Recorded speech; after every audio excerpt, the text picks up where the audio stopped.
Our next speaker is Marie Durina. Marie is the Senior Forensic Document Examiner at the San Diego Sheriff's Crime Laboratory. Ms. Durina joined the Sheriff's Crime Lab in 1998 as a forensic evidence technician, began her training as a forensic document examiner in 2003 under the tutelage of Dr. Linton Muhammad. She was promoted to forensic document examiner in 2005 and to senior forensic document examiner in 2011. She's a diplomat of the American Board of Forensic Document Examiners. She's a member of the American Society of Question Document Examiners, a member of the QD section of the American Academy of Forensic Sciences, a member of the Midwestern Association of Forensic Sciences, a member of ASTM, and she's also a member of SWGDoc. So, Marie Durina. Thank you, Marie. Thank you. It's quite an honor and privilege to be here and present my little research project. That is the Brooklyn Bridge, by the way, for those of you who don't recognize it. And the reason it's there is because the handwriting samples I'm going to be talking about today originated in Brooklyn from writers who were trained to write about 50 years ago in Brooklyn, New York. So it's a very specific group of writers we'll be talking about. And my project was actually inspired by some earlier research done by Dr. Srihari, who we'll be hearing from later today. His paper entitled The Individuality of Handwriting was published in the Journal of Forensic Science in July of 2002. And in that study, Dr. Srihari examined writing samples from over 1,500 writers throughout the United States.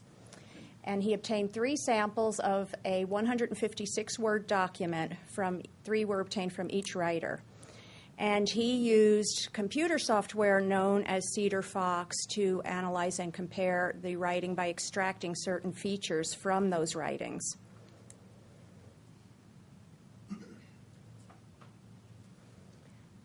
Dr. Srihari's results, and I'll just quote from his paper if he doesn't mind, we were able to establish with a 98% confidence that a writer can be identified. And by considering finer features, we should be able to make this conclusion with a near 100% confidence. And all that was well and good. However, in July of 2003, there was a commentary published in the Journal of Forensic Science by Professor Michael Sachs from Arizona State University. And he criticized Dr. Srihari's study by calling it wrong-headed. He felt that the group of 1,586 writers was too large and too diverse.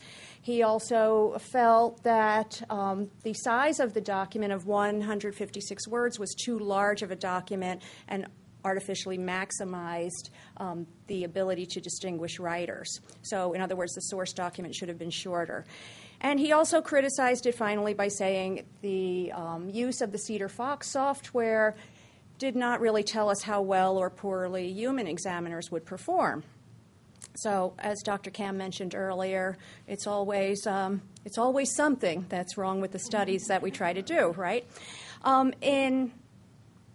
He concluded by saying, Professor Sachs did, that a study of handwriting individuality would be far more convincing if the writers in the sample had all grown up in the same neighborhood, gone to the same school, and had been taught to write by the same teachers. This slide is noteworthy because that pretty much sums up my research project in a nutshell, because this is exactly what I did. If we go forward a little bit, in 2008, we were treated to more of the same criticism, different day, different venue, this time in the Vanderbilt Law Review.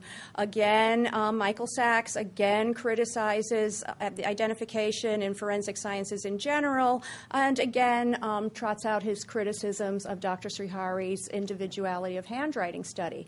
He says Srihari had not found that each writer could be distinguished with certainty from other writers, even though the design of the study made the likelihood of finding such distinctions unusually large, given, again, the design of the sample did not come from homogeneous writing communities. It was too diverse, and again, did not involve human examiners, so therefore it could not tell us how well or poorly humans could distinguish one writer from another. So this begs the big question: can forensic document examiners distinguish one writer from another? Can we do what we say we can do? And can we do it, especially if we're faced with writings that come from the same homogeneous group of writers? In other words, the people who were trained to write under the same method, from the same neighborhood, by the same teachers? And if we can do it, how accurate would we be? Okay, this is just a very tiny lesson that we need to know a few things about handwriting systems in the United States. So we have a little history lesson here. Prior to after 1840 until about 1925, the dominant handwriting system in the United States of America was the Spencerian writing system. And we still see this today in the Coca-Cola, the original Coca-Cola logo, and the Ford Motor Company logo. Very beautiful, very elegant writing, however, very tedious and time-consuming to write. A lot of feathering, a lot of shading, predominantly used with fountain or quill pens back there. But this was the system that was in existence from about 1840 to 1925. In the late 1800s, Austin Palmer developed a new writing system known as the Palmer method. And this was designed to be easily executed, very legible writing, rapidly executed, and not using as many muscular movements. So it was great because this was in the middle of the Industrial Revolution when people were still keeping their business journals by hand. They were all handwritten. The typewriter had not really caught on yet. It was just beginning to be mass marketed. So the Palmer system of writing really began to catch on in the United States. And here's what that system looked like. Not quite as tedious to write as the very ornate Spencerian that came before it. And if we look at this, the copybook model, as forensic document examiners would call it, we see we have a lot going on here by way of class characteristics, even within the model of the writing. We have 3 versions of the uppercase F, 2 versions of the uppercase T, 3 versions of the uppercase R and 2 versions of the lowercase r, and 3 versions of the uppercase P. So just with class characteristics alone, we have quite a bit going on. This Palmer method caught on like wildfire, beginning first in the Catholic schools in the United States and then spreading to the public schools. So by the time Mr. Palmer passed away in 1927, it's estimated over 25 million Americans had learned to write using the Palmer method. I learned this method in 1963, so we can only imagine how many millions more learned it between the 1920s and the 1960s. So that brings us to the research project. The research project was really 3 phases. First, I had to find adults who were trained as children to write using the Palmer method in the same school and around the same time period. And then I had to get present-day writing samples from them. So we're talking about writers who are in their anywhere from their 50s to 60s, and I also got some Catholic nuns who were now in their 80s who taught us. Secondly, I had to find forensic document examiners who would be willing to analyze and compare the questioned writing specimens from these writers with the known writing specimens. And finally, I had to collect and score the examiner's answer sheets for accuracy, and I had to evaluate whether or not the examiners were able to find enough similarities or differences so that they could determine authorship. In cases where they were unable to do it, I attempted to determine where errors occurred and attempted to determine if there was any correlation between certain factors and the examiner's error rates.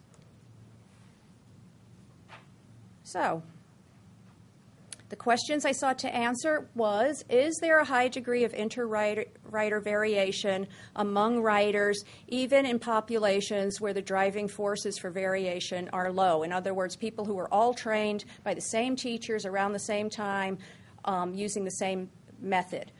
And among these populations, would document examiners be able to extract features from the writing samples to enable them to attribute authorship successfully? And finally, do factors such as an examiner's years of experience, their geographic location, or the number of words in a question document affect the examiner's error rates? So how would I find the answers to all of these questions? Well, for me, that meant I had to go back in time, back to the place I grew up where I learned to write under the Palmer method. I had to go back to Brooklyn, New York.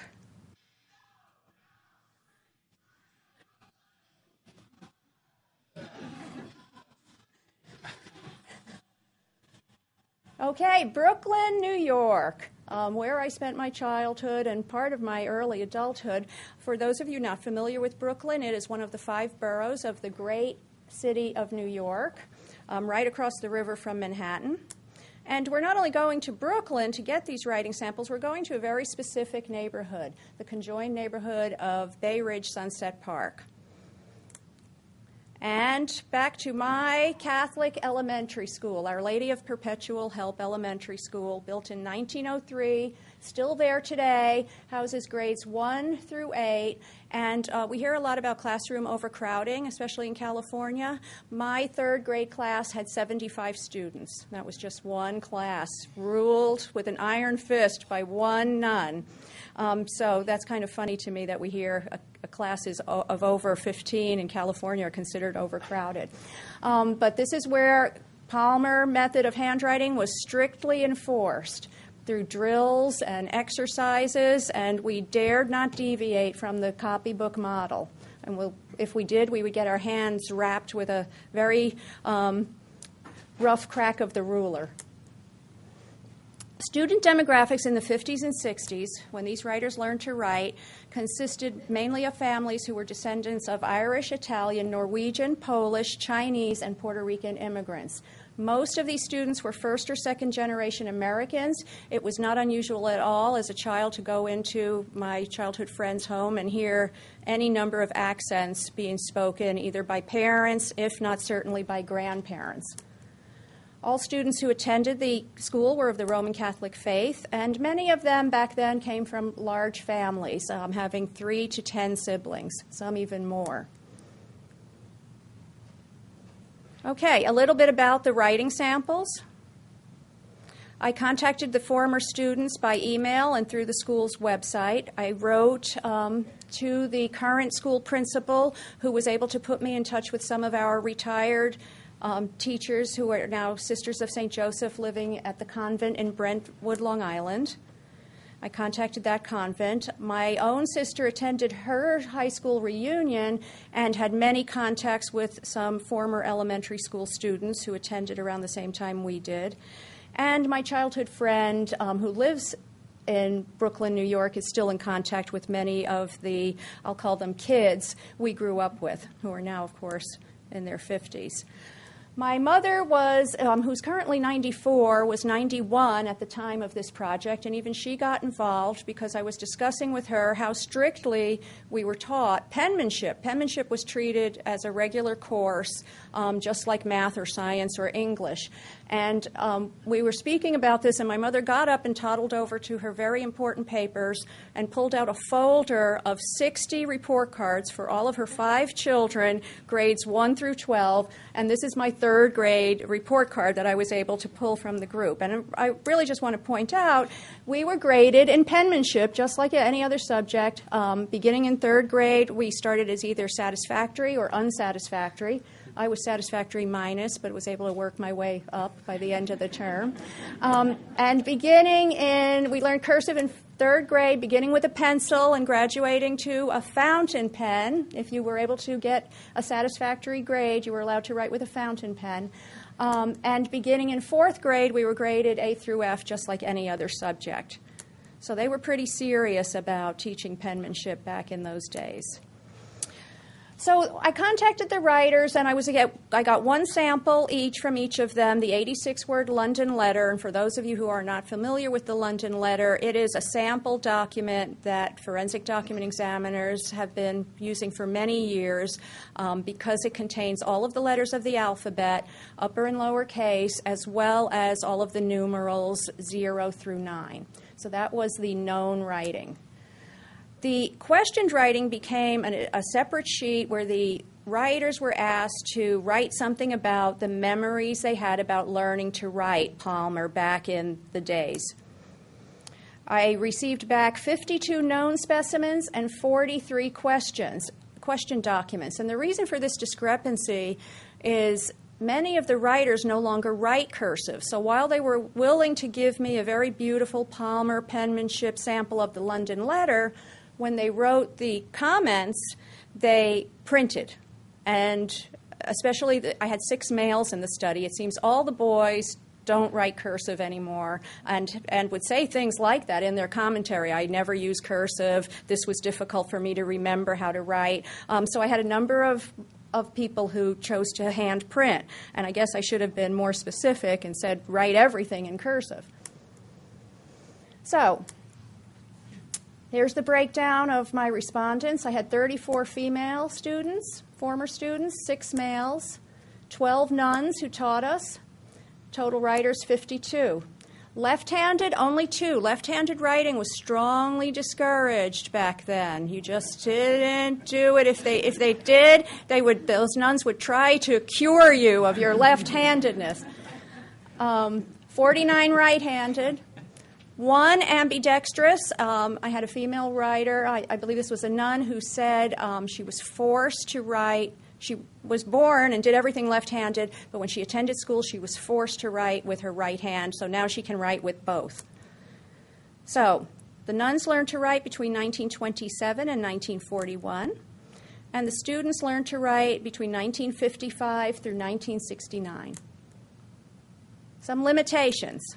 I did not observe the act of writing. This was all done by mail. All samples, except one, were written with ballpoint pens. I did not control the brands used. I had no knowledge of the writer's mental conditions, physical limitations, or mental states. And many of the question documents were written in a less formal style than the knowns. It seemed they really focused on that London letter and tried to give me their very best Palmer penmanship. But when they wrote the commentary, they just dashed off very carelessly and very sloppy. So we had 2 differences in styles going on here. The forensic document examiner participation consisted of 49 forensic document examiners from several countries. These examiners worked from photocopies and digital PDF images that I had scanned in and sent along with photocopies. I sent a CD with the digital images. The question documents varied in length, and some of them were very limited. Some of them were as few as 7 words. The content in the question document was not directly comparable to the known document. Again, the known was the London letter, and the questioned were just their random thoughts about memories they had learning to write. The format of the answer sheet did not mimic casework. Examiners who did these examinations could not be inconclusive. They could be inconclusive, but if they left an answer blank or wrote a question mark, that was marked as an incorrect answer. So either they made the match and picked an author, or they didn't. The examiners did not like this at all. So I didn't make a bunch of friends out there during this research study. Okay, so let's look briefly at some of the examples about what we're talking about, the specimens of Palmer writing. And they kind of range. The one on top, I would say, adheres pretty strictly. This is one of the sisters who taught us. And the nuns always have the beautiful, most perfect Palmer writing. This nun learned to write in 1941. Below that, there's still quite a bit of influence of the Palmer system going on there. A student who learned to write in 1963. We had a number of families participate in this project. Here we have 3 sisters. The top is learned in 1963, the middle in 1967, and the bottom one in 1969, where we can only guess that they began not to crack that student's knuckles as hard as they cracked ours. The one in the middle is a left-handed writer. It doesn't really look like left-handed writing because we were required to turn the paper. If you were left-handed, you had to make your writing appear as if it had a right-handed slant. So that is a left-handed writer who was had to mimic right-handed writing. Same family, we have the brothers. Same grade, different class. Both learned to write Palmer in 1966. 2 best friends, together, lived on the same street, both children of Irish immigrants, spent lots and lots of time together. Their writing does look a bit similar. We're together from grades 1 through 12. So we had a few best friends in the study. And then, of course, there's the nuns. The nuns had quite interesting writing, often very, very nicely executed writing. Here I have two of the nuns, and I would imagine any document examiner would look at these and see a great deal of similarities, with the exception of the one on top is a bit above the baseline. But other than that, to me, that writing looks very similar. One learned in 1941 and the other in 1946. Very nice Palmer writing. Okay, now a bit about the examiners, who I'm so grateful chose to put their reputation on the line and make these forced calls. These are the rules the document examiners were told up front when the study began. This is all the things that were given to them. They knew there were 52 knowns and 43 questions. They were told all writing is natural. There's no disguised writing here. Each writer wrote only one known specimen, one London letter each. Every writer did not write a question document. There was going to be 9 more knowns than there were questioned. And they were told every question document will have a known specimen associated with it. So there were no tricks here going in. 49 examiners participated in the study. All of them were given a minimum of 1 month. Some took up to 3 months. If they were asked for an extension, they received it, because while these experiments are fun, we do have this thing called casework that kind of gets in our way. Many examiners remarked that they found the exercise quite challenging. Many examiners, I got many heated phone calls and emails about not liking this forced call business. They wanted that safe harbor of being inconclusive and didn't feel they should be penalized if they were inconclusive. That didn't go their way, but I do think it made a lot of people dislike me. I think some are still angry with me. Okay, so how did the examiners perform? 49 out of 49 answer sheets were returned. 15 stated they were peer-reviewed by at least one more examiner. The lowest score was 85%, the highest 100. The most frequent score was 100%. Combined average score, 98% for the group. So they did very well for themselves. Okay, when errors did occur, many times they involved the same question document. But oftentimes that same question document was mismatched with a different known partner. This is just a graphic representation of the scores. With regard to experience, the examiners were separated into 2 groups, those with 10 years of experience or less, and those with over 10 years experience. If we look at the top, the top line floating around the 100 percentile range, we see all those little P's floating up there. Those are the examiners who engaged in peer review. Every single examiner who engaged in peer review got a perfect score. So that might indicate that peer review is of some value. With regard to experience, however, we see that experience didn't matter that much. We were kind of all over the map there. We had some examiners making errors even though they had 10 years experience or less, but we do have examiners up near 35 years and 40 years of experience also making errors. These were usually as a result of them not making the forced call. They would rather take the hit and be wrong and marked incorrect or put a question mark rather than make an incorrect call. So that is I would imagine, the more training they had, the more cautious they were in making the forced call. We had a few problematic samples. In this study, K32, the number 32 was for some reason the bad luck number. I had the most errors associated with the known document 32 and the question document 32, which they really had nothing to do with one another, but for some reason that was my bad luck number.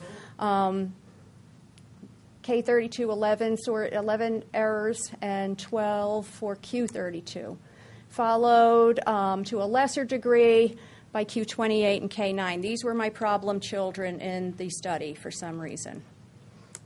And again, 32 was the bad luck. And here's, just so you guys can have a look at it, here is K32. What is up with K32? I can only imagine that people may have been selecting class characteristics and finding similar class among writers. This was one of the ones that did not have an associated question document, but it was erroneously paired many, many times. It was my highest source of error in the study. Q32. This is one of the examples where we talked about the differences in style. If we look at the known document associated with this writer, we see she's written in a much more formal style, where her comments to me about learning to write seem to be dashed off very quickly and very carelessly. But again, this was another source of error. People mismatched that one. Q28, a source of error to a lesser degree, but I'd like you just to read what this writer has to say about remembering learning to write, because this gives you some idea about how strictly adherence to the Palmer copybook style was enforced. I remember learning to write in script was an arduous task. No matter how hard I tried, it was difficult to form the letters according to the teacher's instructions. To this day, I do not feel confident in my handwriting skills. And I think for those document examiners out there, we would all agree this is beautiful writing, right? It's some of the junk we have to look at. If we saw this, we would be so happy. But this gives you an idea of somebody who writes very nicely, who still does not feel confident because of the way we were tortured as children. Okay, and this was a source of error, paired incorrectly 5 times, and there's the correct association with that one. Again, nearly perfect copybook, Palmer handwriting. Okay, so how did we do? There were some problematic samples due to limited amounts of writing, and we determined limited, if for this particular study, became 20 words or less. Many examiners, although they answered it, they would make notes that if this was a real case, they would never make a call on it in real life. And here's the limited ones. There were 3 associated with errors. However, there were 3 more that were also fewer than 20 words that were not sources of error. No problems on those 3. I'd like to thank Dr. Caliguri. Don't you hate seeing your picture on a slide? Who was extremely helpful in helping me mine the data, had all these scores and all this data, and I brought it to him and said, but what does it mean? So he prepared lovely statistical charts and graphs and formulas, which are published in the paper, if you like that sort of thing. And I'm really grateful to him. But the findings we came up with was that there was no significant correlation between experience of the examiners and their accuracy. There was, however, a significant correlation between where the examiners were geographically located. We divided them into North America and non-North America, North America being the United States and Canada, and non-North America being everybody else from Europe and the Netherlands and Australia. And so that seemed to factor in, and there was certainly a correlation, a significant correlation between the number of words in a question document and the accuracy. Okay, this study has been published in the Journal of the American Society of Question Document Examiners in 2009. We were able to conclude that despite limitations in the specimen writing, the forensic document examiners did still perform with a high degree of accuracy. The group of document examiners was able to attribute authorship correctly with an average score of 98%, and peer review increased that accuracy rate to 100%. Our findings did support that document examiners should continue to show caution if they're examining documents from other countries, and, of course, if they are examining documents of shorter length, which is fewer than 20 words. When I first gave this presentation, I had an idea to possibly solicit laypersons to undergo the same exercise and see how they would perform. I'm in the process of doing that, and I had about 25 college students take this test, if you will, and they're faring much worse than the forensic document examiners. So far, they're averaging out at about a 70% score, accuracy score, whereas the document examiners averaged out at 98%. So there is a big difference, as Dr. Cam told us earlier, between lay people and what they see versus forensic document examiners and what they see.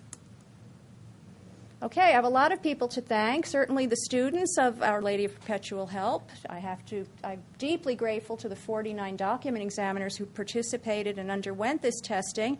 Certainly to Dr. Caliguri, because he's much smarter than I am and knows exactly what to do with all this data. And certainly to all of you for your attention and allowing me to present this research. And I would like to end with a beautiful scenic shot of yet another bridge in Brooklyn. This is the Verrazano Bridge at the entrance to New York Harbor, and should be no doubt why they call it Bay Ridge Sunset Park. Thank you. Questions? Donna. So the people who like to criticize all of our studies, have you gotten the criticisms yet? I've heard nothing. Crickets. I hope they're tuned in. Jane.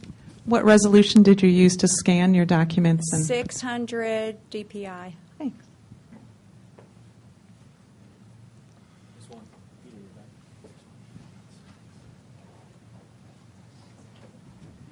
I'd love to see a follow-up study using the same data, but using machine technology to determine similar or different writers.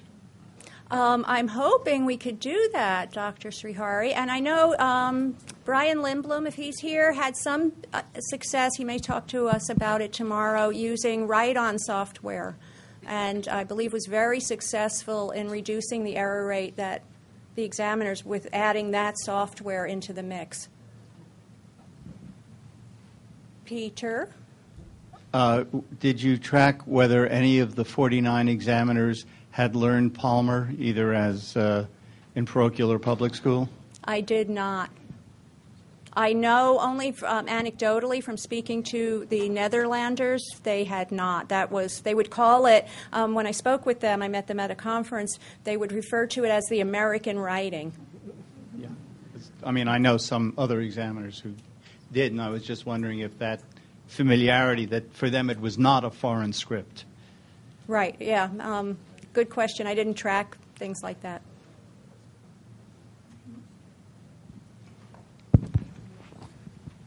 Many documents we get are just analyze the signature, and you had small documents were less accurate. So we had this is an extremely small sample. I think Any research here?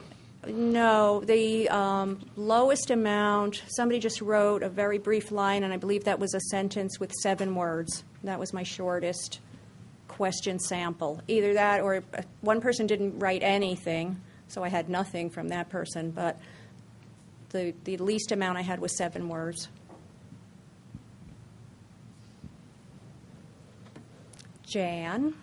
Yes. I noticed that in the writing that you showed, I didn't see any of the lowercase cursive r that I associate with the Palmer system. Did you not learn that? We did not. And Linton, who trained me, this is all anecdotal as well, so don't take this to the bank, said in England that the speed R would be referred to as the Protestant R, and the other R was referred to as the Catholic R. Is that right, Linton? Yes. So I don't know if it had something to do with that, but I mean, this was a Catholic school, so maybe that the speed R was taboo, or I don't know. In Texas, the Palmer system was used with the speed R, so at Catholic schools. Right. So, we did not, in our drills, we did not learn that. So I don't know that in Texas that had anything to do with it. So. Were you guys Catholics or Protestants? Catholics. Oh, okay. So And I don't know if that's how, that's just anecdotal, but we didn't learn that. So, okay, well, thank you very much. Wait, Peter. Oh, Peter, wait, Peter, have another again. question. Another anecdote? Yeah, real quick before you go, there was an online question, and you may have answered already. That my mom. Peter, who went, Peter, hold up. Yeah. You love that, don't you? Someone online said, "What was Dr. Sachs? What has Dr. Sachs asked? What has he said about your study?" And I think you kind of answered that already. No, nothing. I've heard nothing about from him. I don't even know if he's seen it or. Okay, go ahead, Peter. Anecdotally, my mom, who learned how to write in Brooklyn around the same time as the nuns, uses today the speedar. Ah, So it may be a secular issue. right. Oh, interesting. Okay, thank you.